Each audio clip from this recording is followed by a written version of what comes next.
So we are currently in the preseason of the Midnight expansion, meaning we're pretty limited on what gear we can obtain and what content we can take part in. So in this video, I want to go over pretty much all of the endgame gear you can get your hands on right now. And this is going to be a PvE guide. If you're a PvP player, probably already know where to go pick up any gear you get right now. And this is going to be pretty important because we have the rest of this week for preseason, the next week of preseason, and then starting on March 17th, season 1 technically starts, but we still won't have access to Mythic Plus Keystones or the Mythic versions of the raids. So it won't even be the full start of Season 1 until March 24th. And technically the whole of Season 1 also won't be released until March 31st because we get another delve then, and we also get the final raid on all 3 difficulties. But to keep it basic, the entirety of Season 1 comes out on March 24th. All this meaning we're going to have a good amount of time to get these lesser pieces of gear before the full season starts. Now, I wanted to keep this video primarily focused on veteran and above gear, but you can pretty much do anything at level 90 to get adventurer gear. This comes from world quests, any of the zone events. It comes from the normal difficulty of the prey system. It comes from midnight heroic dungeons. So pretty much anything you can possibly think of, you can go do right now and get adventurer gear that you could also use the lowest tier of crests to upgrade. And we're also going to be going over the gear upgrading a little bit once we get to the higher tracks. Now, where your gearing is really going to start is with the veteran track, and there's really only 2 things you can do right now to get veteran gear, but this will be the majority of the gear you have once season 1 starts. So this is pretty important that you exhaust all the things you can do the first and second week of the preseason. Now, first off is the prey system. If you haven't done this, just go to Silvermoon, go to the prey MVC, and you'll do some like starting tutorial things. And I think that'll also take you on your first prey mission on the normal difficulty. And that should give you the first rank of the renown for prey, which should unlock the hard mode versions of prey, which is where you can get your veteran gear. So once you have hard mode unlocked, you're just going to go over to the prey console and you're going to go and complete 2 of the hard difficulties of prey. These will give you a box that will give you a random piece of veteran gear, and you can get 2 of these boxes per week. Also, if you're looking for more adventurer gear, you can still go do 2 of the normal difficulties of prey and also get 2 boxes that give you adventurer gear. The different difficulties of prey give you different rewards that you can get a certain amount of times per week. So you can get 2 chests on normal difficulty for adventurer gear, 2 chests on veteran difficulty to get veteran gear. That's going to be your first slice of epics and going into the veteran track. The second thing is very simple. It's your Mythic 0 dungeons. Mythic 0 dungeons are currently out in the first week of the preseason. They'll be out next week, and you can do them all once per week per character.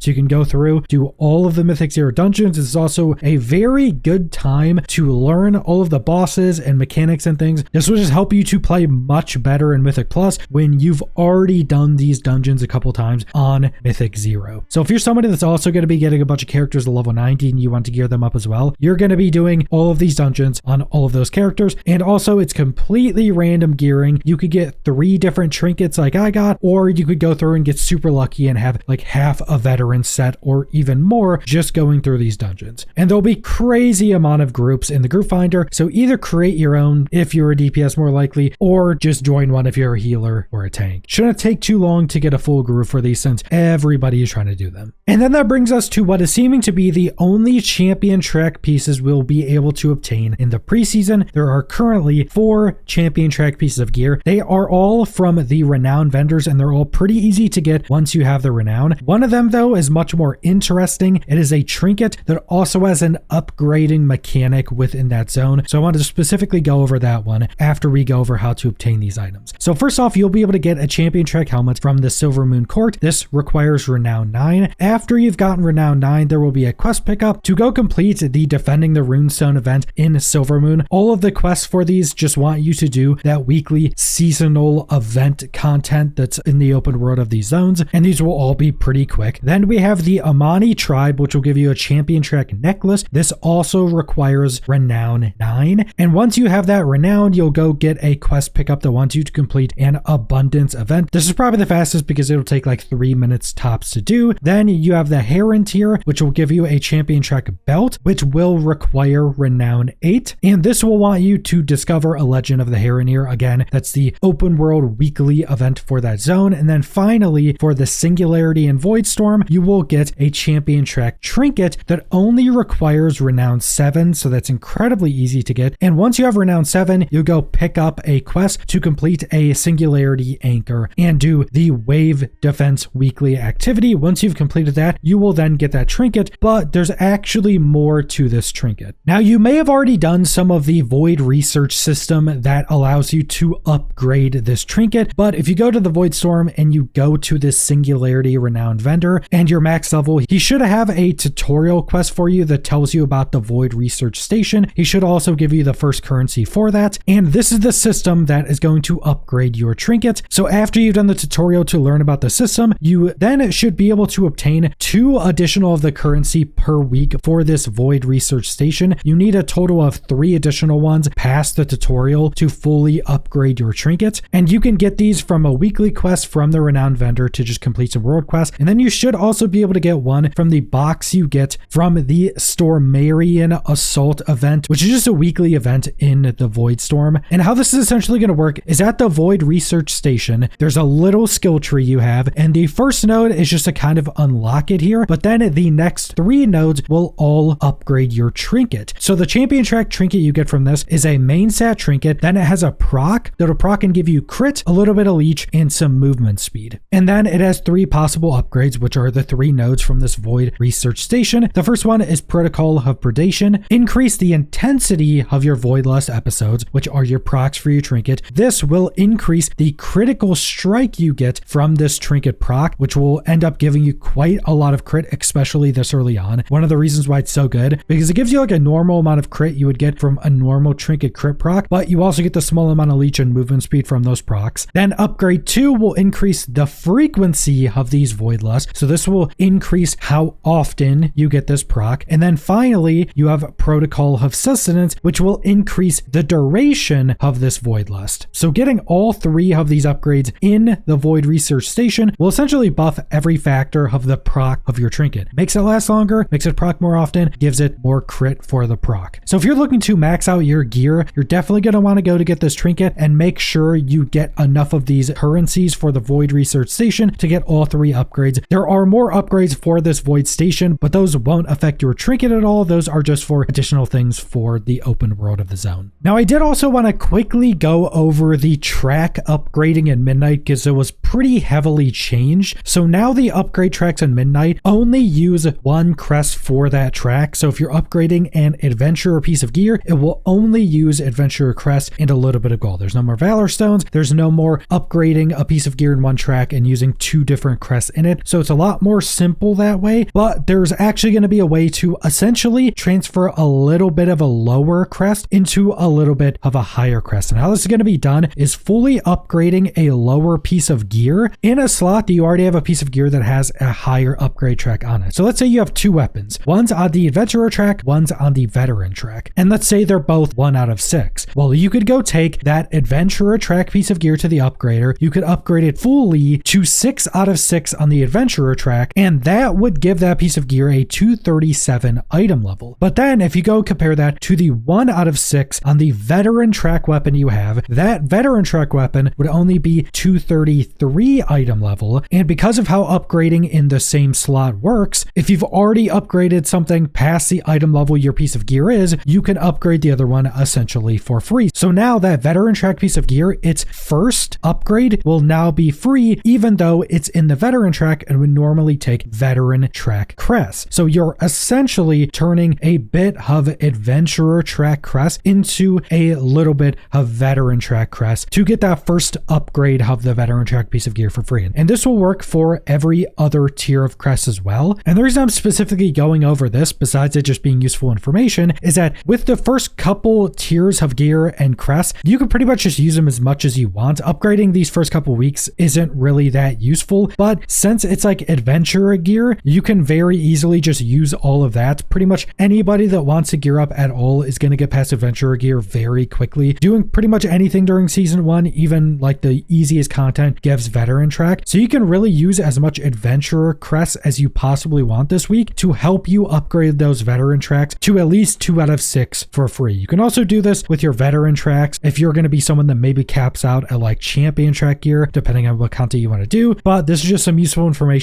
that could save you some crests and allow you to get some better gear upgrades once season 1 starts. But that's all I want to go over, so thanks for watching.